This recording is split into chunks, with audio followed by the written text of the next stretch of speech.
പ്രിയ കുട്ടികളെ, NTSC, NMMSC, USS പരീക്ഷയ്ക്ക് വേണ്ടി തയ്യാറാക്കിയ വീഡിയോ ആണിത്. സാമൂഹ്യശാസ്ത്ര ഗ്രന്ഥങ്ങളിൽ നിന്നും തിരഞ്ഞെടുത്ത ചോദ്യങ്ങളാണിവ. അതുകൊണ്ട് തന്നെ എല്ലാവരും പഠിക്കുക, സംശയമുണ്ടെങ്കിൽ ചോദിക്കുക. ഒന്നാമത്തെ ചോദ്യം, ദാദാഭായ് നവറോജിയുടെ പ്രസിദ്ധമായ കൃതി ഏത്? ദാദാഭായ് നവറോജിയുടെ പ്രസിദ്ധമായ കൃതി poverty and un-British rule in India. Poverty and un-British rule in ഇന്ത്യയാണ് ദാദാഭായ് നവറോജിയുടെ പ്രധാനപ്പെട്ട കൃതി. ദാദാഭായ് നവറോജിയുടെ പ്രധാനപ്പെട്ട കൃതി poverty and un-British rule in India. ഏത് രാഷ്ട്രീയ പാർട്ടിയുടെ പ്രതിനിധിയായിരുന്നു നവറോജി ബ്രിട്ടീഷ് പാർലമെൻറ്റിൽ അംഗമായത്? Liberal party. ലിബറൽ പാർട്ടിയുടെ പ്രതിനിധിയായിട്ടാണ് ദാദാഭായ് നവറോജി ബ്രിട്ടീഷ് പാർലമെൻറ്റിൽ അംഗമായത്. ബ്രിട്ടീഷ് പാർലമെൻറ്റിൽ അംഗമായ ആദ്യ ഇന്ത്യക്കാരനാണ് ദാദാഭായ് നവറോജി. ദാദാഭായ് നവറോജിയാണ് ഇന്ത്യൻ സാമ്പത്തിക ശാസ്ത്രത്തിൻ്റെ പിതാവ്, അതുപോലെ ഇന്ത്യൻ രാഷ്ട്രതന്ത്രശാസ്ത്രത്തിൻ്റെ പിതാവും. ദാദാഭായ് നവറോജി ഇന്ത്യൻ സാമ്പത്തിക ശാസ്ത്രത്തിൻ്റെ പിതാവാണ്, ഇന്ത്യൻ രാഷ്ട്രതന്ത്രശാസ്ത്രത്തിൻ്റെ പിതാവാണ്. ഇനി അടുത്ത ചോദ്യം എന്താണെന്ന് നോക്കാം. അടുത്ത ചോദ്യം, മസ്തിഷ്ക ചോർച്ച സിദ്ധാന്തം ആവിഷ്കരിച്ചതാര്? ദാദാഭായ് നവറോജി. മസ്തിഷ്ക ചോർച്ച സിദ്ധാന്തം, അതായത് ചോർച്ച സിദ്ധാന്തം ആവിഷ്കരിച്ചത് ദാദാഭായ് നവറോജിയാണ്.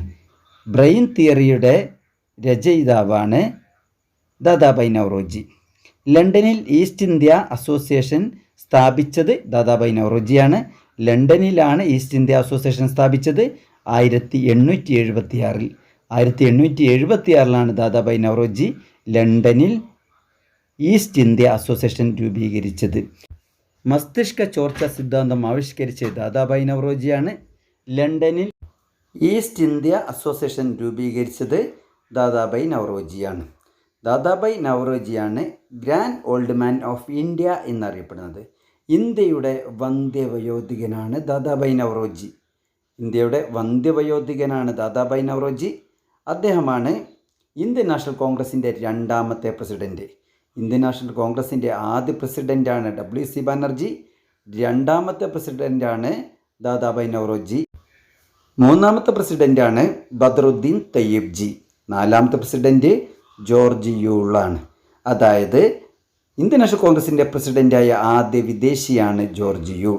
ഇന്ത്യൻ നാഷണൽ കോൺഗ്രസിൻ്റെ പ്രസിഡൻ്റായ ആദ്യ വിദേശി ജോർജ് യൂളാണ്.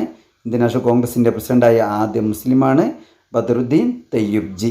ഇന്ത്യൻ നാഷണൽ കോൺഗ്രസിൻ്റെ പ്രസിഡൻ്റായ രണ്ടാമത്തെ വിദേശിയാണ് വില്യം വെഡർബേൺ. 2 പ്രാവശ്യം ഇന്ത്യൻ നാഷണൽ കോൺഗ്രസിൻ്റെ പ്രസിഡൻ്റായ ഏക വിദേശിയും വില്യം വെഡർബേണാണ്.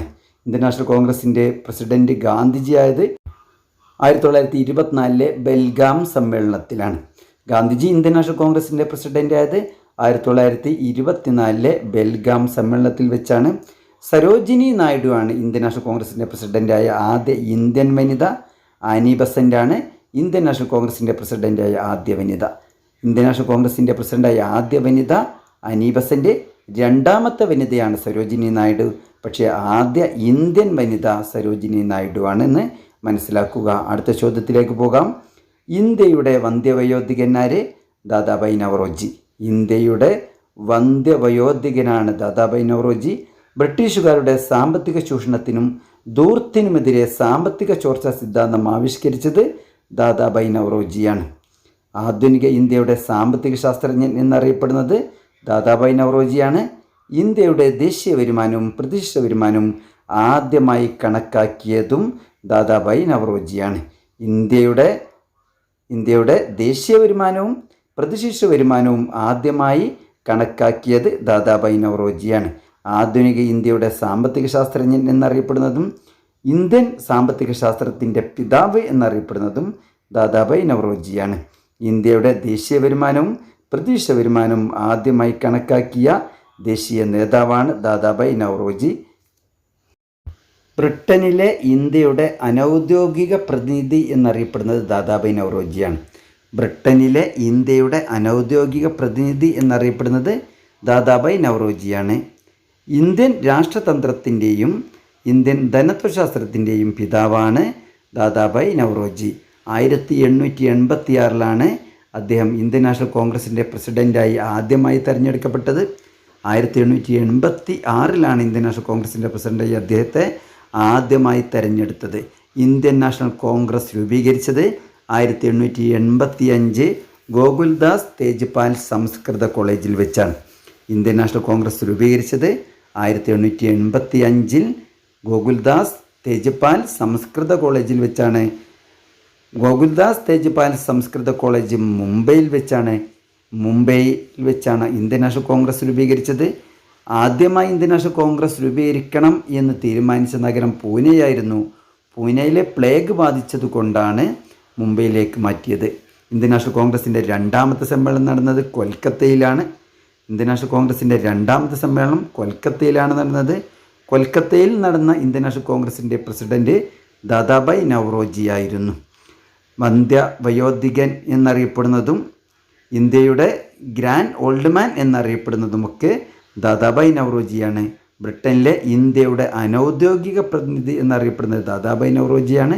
ഇന്ത്യൻ രാഷ്ട്രതന്ത്രത്തിൻ്റെയും ഇന്ത്യൻ ധനതത്വശാസ്ത്രത്തിൻ്റെയും പിതാവാണ് അദ്ദേഹം. ഇന്ത്യൻ ദേശീയ വരുമാനവും ഇന്ത്യയുടെ പ്രതിശീർഷ വരുമാനവും ആദ്യമായി കണക്കാക്കിയതും ദാദാഭായ് നവറോജിയാണ്. അദ്ദേഹത്തിൻ്റെ പ്രസിദ്ധമായ പുസ്തകമാണ് poverty and un-British rule in India. Poverty and un-British rule in ഇന്ത്യയാണ് ദാദാഭായ് നവറോജിയുടെ പ്രസിദ്ധമായ പുസ്തകം എന്ന് മനസ്സിലാക്കണം.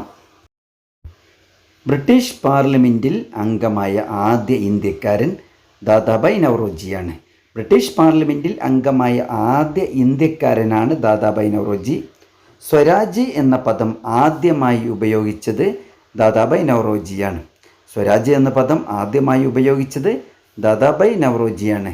എന്നാൽ പൂർണ്ണ സ്വരാജ് ഇന്ത്യയിൽ ആദ്യമായി പൂർണ്ണ സ്വരാജ് നേടണം എന്ന ആവശ്യത്തിന് വേണ്ടി സമ്മേളനം നടന്നത് 1929 ലാഹോർ സമ്മേളനമാണ്.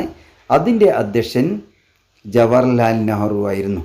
പൂർണ്ണ സ്വരാജ് നേടണം എന്ന ലക്ഷ്യത്തിന് വേണ്ടി 1929 ഡിസംബറിൽ നടന്ന സമ്മേളനത്തിൻ്റെ അധ്യക്ഷൻ ജവഹർലാൽ നെഹ്റു ആണ്. ജവഹർലാൽ നെഹ്റു ഇന്ത്യൻ നാഷണൽ കോൺഗ്രസിൻ്റെ ആദ്യമായി പ്രസിഡൻ്റായത് 1929 ജവഹർലാൽ നെഹ്റു 8 പ്രാവശ്യം ഇന്ത്യൻ നാഷണൽ കോൺഗ്രസിൻ്റെ പ്രസിഡൻ്റായിട്ടുണ്ട്. ആദ്യമായി ഇന്ത്യൻ നാഷണൽ കോൺഗ്രസിൻ്റെ പ്രസിഡൻ്റായത് 1929 ലാഹോറിൽ വെച്ചാണ്. ലാഹോർ രവി നദിയുടെ തീരത്താണ്. പാകിസ്ഥാനിലെ ഏറ്റവും വലിയ രണ്ടാമത്തെ നഗരമാണ് ലാഹോർ. ഭഗത് സിംഗിൻ്റെ ജന്മദേശം ലാഹോറാണ്. ഇന്ത്യയിലെ ധീരവിപ്ലവകാരിയായ ഭഗത് സിംഗിൻ്റെ ജന്മദേശം ലാഹോറാണ്. അല്ലാമ മുഹമ്മദ് ഇക്ബാലിൻ്റെ ജന്മദേശവും ലാഹോറാണ്. സാരേ ജഹാം സെ അച്ഛാ, ഹിന്ദുസ്ഥാൻ ഹമാര എന്ന ദേശഭക്തി ഗാനത്തിൻ്റെ രചയിതാവായ അല്ലാമ മുഹമ്മദ് ഇക്ബാലിൻ്റെ ജന്മദേശം ലാഹോറാണ്. അല്ലാമ മുഹമ്മദ് ഇക്ബാൽ സാരേ ജഹാം സെ അച്ഛാ എന്ന കവിതയുള്ളത് അദ്ദേഹം എഴുതിയ ബാങ്ക്യേ തര എന്ന പുസ്തകത്തിലാണ്. ബാങ്ക്യേ തര പുസ്തകം എഴുതിയത് അല്ലാമ മുഹമ്മദ് ഇക്ബാലാണ്. അല്ലാമ മുഹമ്മദ് ഇക്ബാലിൻ്റെ പ്രസിദ്ധമായ കവിതയാണ് സാരേ ജഹാം സെ അച്ഛാ. സാരേ ജഹാം സെ അച്ഛാ എന്ന കവിതയുള്ളത് ബാങ്ക്യേ തര എന്ന പുസ്തകത്തിലാണ്. മുഹമ്മദ് ഇക്ബാൽ ഇൻ്റർനാഷണൽ വിമാനത്താവളമുള്ളത് ലാഹോറിലാണ്. എന്നാൽ മുഹമ്മദ് അലി ജിന്ന ഇൻ്റർനാഷണൽ എയർപോർട്ടുള്ളത് കറാച്ചിയിലാണ്. പാകിസ്ഥാനിലെ ഏറ്റവും വലിയ നഗരം കറാച്ചിയാണ്. പാകിസ്ഥാനിലെ ഏറ്റവും വലിയ രണ്ടാമത്തെ നഗരമാണ് ലാഹോർ രവി നദിയുടെ തീരത്താണെന്ന് മനസ്സിലാക്കുക. അടുത്ത ചോദ്യത്തിലേക്ക് പോകാം, ശ്രദ്ധിക്കുക. ആദ്യ ഇന്ത്യയുടെ വനിതാ പ്രധാനമന്ത്രി ആര്? ഇന്ദിരാഗാന്ധി. 1917 ജനിച്ച് 1984 മരണപ്പെട്ട ഇന്ത്യയുടെ ആദ്യ വനിതാ പ്രധാനമന്ത്രിയാണ് ഇന്ദിരാഗാന്ധി. എന്നാൽ ആദ്യ വനിതാ ഗവർണർ ആര്? സരോജിനി നായിഡു. ഇന്ത്യയിലെ ഗവർണറായത് ഉത്തർപ്രദേശിൻ്റെ ഗവർണറായിട്ടാണ്. ഉത്തർപ്രദേശിൻ്റെ ആദ്യ ഗവർണറാണ് സരോജിനി നായിഡു. ഇന്ത്യയുടെ വാനമ്പാടി എന്നറിയപ്പെടുന്ന സരോജിനി നായിഡു ഉത്തർപ്രദേശിൻ്റെ ആദ്യ ഗവർണറായിരുന്നു. ഇന്ത്യയുടെ ആദ്യ വനിതാ പ്രധാനമന്ത്രി ഇന്ദിരാഗാന്ധി, ഇന്ത്യയുടെ ആദ്യ വനിതാ governor Sarojini Naidu. Sarojini Naidu Indian national കോൺഗ്രസിൻ്റെ പ്രസിഡൻ്റായത് 1925 കാൺപൂർ സമ്മേളനത്തിൽ വെച്ചാണ്. അടുത്ത ചോദ്യത്തിലേക്ക് പോകാം. ഇന്ത്യക്കാരനായ ആദ്യത്തെ ഗവർണർ ആര്? ഇന്ത്യക്കാരനായ ആദ്യത്തെ റിസർവ് ബാങ്ക് ഗവർണർ C.D. ദേശ്മുഖാണ്. ഇന്ത്യക്കാരനായ ആദ്യത്തെ റിസർവ് ബാങ്ക് ഗവർണറാണ് C.D. ദേശ്മുഖ്. എന്നാൽ ആദ്യത്തെ റിസർവ് ബാങ്ക് ഗവർണർ ഓസ്ബോൺ സ്മിത്താണ്. ഇന്ത്യക്കാരനായ ആദ്യ റിസർവ് ബാങ്ക് ഗവർണറാണ് C.D. ദേശ്മുഖ്. കൂടുതൽ കാലം റിസർവ് ബാങ്കിൻ്റെ ഗവർണറായിരുന്നത് B. രാമറാവു ആണ്. കൂടുതൽ കാലം റിസർവ് ബാങ്കിൻ്റെ ഗവർണറായിരുന്നത് B. രാമറാവു ആണ്. റിസർവ് ബാങ്ക് ഓഫ് ഇന്ത്യ സ്ഥിതി ചെയ്യുന്നത് മുംബൈയിലാണ്. റിസർവ് ബാങ്ക് ഓഫ് ഇന്ത്യ സ്ഥിതി ചെയ്യുന്നത് മുംബൈയിലാണ്. എന്നാൽ റിസർവ് ബാങ്ക് ഓഫ് കോളേജ് സ്ഥിതി ചെയ്യുന്നത് ചെന്നൈയിലാണ്.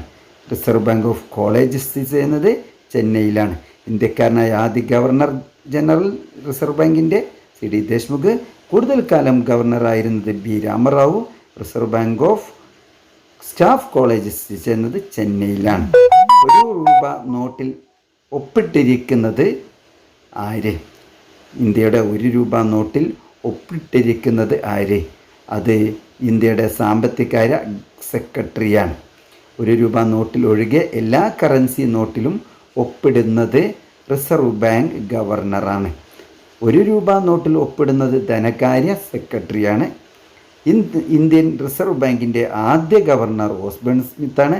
എന്നാൽ ഇന്ത്യൻ റിസർവ് ബാങ്കിൻ്റെ ആദ്യ ഇന്ത്യക്കാരനായ ഗവർണറാണ് C.D.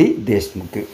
₹1 നോട്ടിൽ ഒഴികെ എല്ലാ കറൻസി നോട്ടുകളും ഒപ്പുവയ്ക്കുന്നത് RBI ഗവർണറാണ്. ₹1 നോട്ടിൽ ഒപ്പിടുന്നത് ധനകാര്യ സെക്രട്ടറിയാണ്. എന്നാൽ ആദ്യ ഗവർണർ ഓസ്ബോൺ സ്മിത്താണ്. അന്താരാഷ്ട്ര നാണയനിധിയിൽ ഇന്ത്യയെ പ്രതിനിധാനം ചെയ്യുന്ന ബാങ്കാണ് റിസർവ് ബാങ്ക്. അന്താരാഷ്ട്ര നാണയനിധിയിൽ ഇന്ത്യയെ പ്രതിനിധാനം ചെയ്യുന്ന ബാങ്കാണ് റിസർവ് ബാങ്ക്. വായ്പകളുടെ നിയന്ത്രകൻ എന്നറിയപ്പെടുന്നത് റിസർവ് ബാങ്കാണ്. വായ്പകളുടെ നിയന്ത്രകൻ എന്നറിയപ്പെടുന്നത് റിസർവ് ബാങ്കാണ്. റിസർവ് ബാങ്ക് ഓഫ് ഇന്ത്യയുടെ ആസ്ഥാനം മുംബൈയാണ്. അന്താരാഷ്ട്ര നാണയനിധിയിൽ ഇന്ത്യയെ പ്രതിനിധാനം ചെയ്യുന്നത് അത് റിസർവ് ബാങ്കാണ്. വായ്പകളുടെ നിയന്ത്രകൻ എന്നറിയപ്പെടുന്ന റിസർവ് ബാങ്കാണ്. റിസർവ് ബാങ്ക് ഓഫ് ഇന്ത്യയുടെ ആസ്ഥാനം മുംബൈയാണ്. 1935 റിസർവ് ബാങ്ക് ഓഫ് ഇന്ത്യ നിലവിൽ വന്നത്. 1935 റിസർവ് ബാങ്ക് ഓഫ് ഇന്ത്യ നിലവിൽ വന്നത്. 1938 റിസർവ് ബാങ്ക് ഓഫ് ഇന്ത്യ ആദ്യമായി നോട്ടടിക്കാൻ തുടങ്ങിയത്. റിസർവ് ബാങ്ക് ഓഫ് ഇന്ത്യയുടെ ആസ്ഥാനം Mumbai.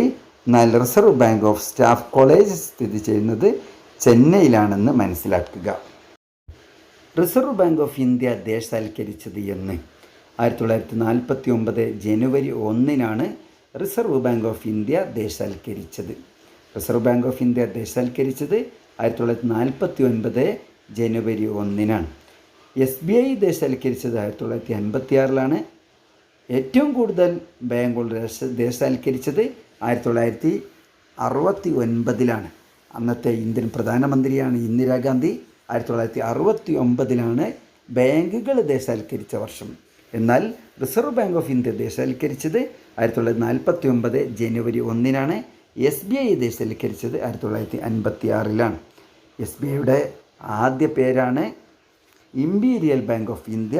Imperial bank of India SBI ആയത്, സ്റ്റേറ്റ് ബാങ്ക് ഓഫ് ഇന്ത്യ ആയത് 1956 മനസ്സിലാക്കുക.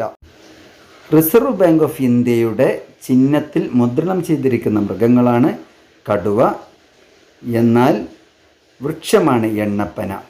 റിസർവ് ബാങ്ക് ഓഫ് ഇന്ത്യയുടെ ചിഹ്നത്തിൽ മുദ്രണം ചെയ്യപ്പെട്ടിരിക്കുന്ന മൃഗമാണ് കടുവ. ഇന്ത്യയുടെ ദേശീയ മൃഗമായ കടുവ റിസർവ് ബാങ്ക് ഓഫ് ഇന്ത്യയുടെ ചിഹ്നത്തിൽ മുദ്രണം ചെയ്യപ്പെട്ടിരിക്കുന്നു. എന്നാൽ റിസർവ് ബാങ്ക് ഓഫ് ഇന്ത്യയുടെ ചിഹ്നത്തിൽ മുദ്രണം ചെയ്യപ്പെട്ടിരിക്കുന്ന വൃക്ഷം അത് എണ്ണപ്പനയാണ്. എണ്ണപ്പന 1949 ജനുവരി 1 റിസർവ് ബാങ്ക് ഓഫ് ഇന്ത്യ ദേശസാൽക്കരിച്ചത്. മറ്റു ബാങ്കുകളെല്ലാം ദേശസാൽക്കരിച്ചത് 1969. ആദ്യമായി ബാങ്കുകൾ ദേശസാൽക്കരിച്ച് എന്ന് ചോദ്യം വന്നാൽ അതിൻ്റെ ഉത്തരം 1969. രണ്ടാമതായി ദേശസാൽക്കരിച്ച വർഷം എന്ന് ചോദിച്ചാൽ അതിൻ്റെ ഉത്തരം 1984. ബാങ്കുകൾ ഒന്നായിട്ട് ദേശസാൽക്കരിച്ചത് 2 വർഷങ്ങളിലാണ്. ഒന്ന് 1969, 2 1984. 2 സമയത്തും ഇന്ത്യയുടെ പ്രധാനമന്ത്രിയായിരുന്നു ഇന്ദിരാഗാന്ധി. അടുത്ത ചോദ്യത്തിലേക്ക് പോകാം. ഇന്ത്യൻ കറൻസി നോട്ടുകൾ അച്ചടിച്ച് വിതരണം ചെയ്യാൻ അവകാശമുള്ളത് ആർക്ക്? Reserve bank of India. ഇന്ത്യയിൽ കറൻസി നോട്ടുകൾ അച്ചടിച്ച് വിതരണം ചെയ്യാൻ അവകാശമുള്ള സ്ഥാപനം റിസർവ് ബാങ്ക് ഓഫ് ഇന്ത്യയാണ്. റിസർവ് ബാങ്ക് ഓഫ് ഇന്ത്യ നിലവിൽ വന്നപ്പോൾ ആരായിരുന്നു ഇന്ത്യയുടെ വൈസ്രോയി? വെല്ലിംഗ്ടൺ പ്രഭു.